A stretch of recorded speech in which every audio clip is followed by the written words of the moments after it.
The coordinate plane Pre-6 lesson notes. Example number 5. Graph the equation formed by the following ordered pairs. Well, first of all, make sure you use your note cards or your straight edges to graph these lines. So make sure you're using your straight edge to graph these lines.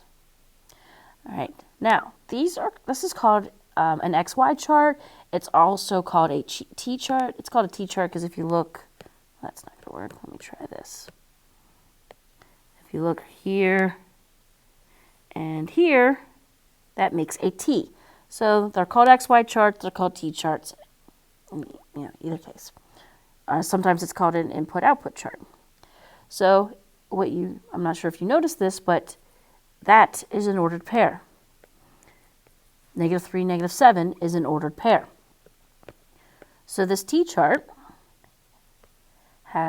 it lists 5 different ordered pairs. We're going to graph them on the coordinate plane that's provided, and then we're going to connect them using our straight edges, and they should form a straight line. So let's start with -5, -9. So 1, 2, 3, 4, 5, and then I go down.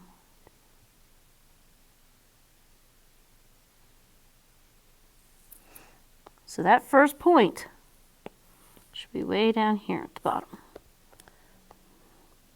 The next one is -3, -7.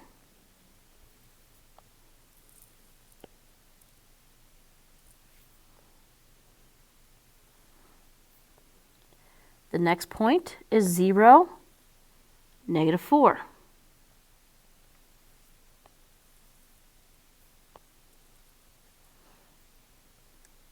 The next point is 3, 1, or sorry, 3, -1. So to the right 3, down 1. And then the last point is to the right 6 and up 2.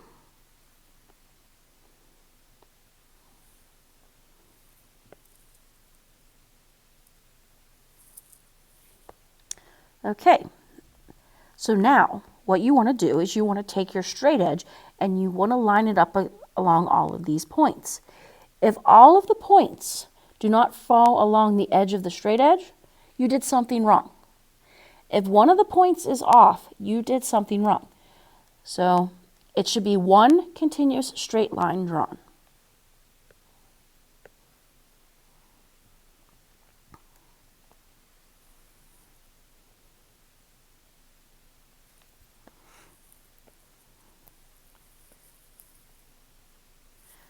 So I draw this line.